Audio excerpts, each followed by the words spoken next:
So we're replacing a water line today, and the original water line came out of the meter like this and goes right under that tree.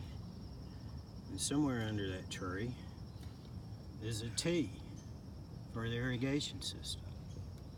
There's the main shutoff valve. So when I disconnected this pipe at the meter, this end of the pipe just pulled right out of the ground.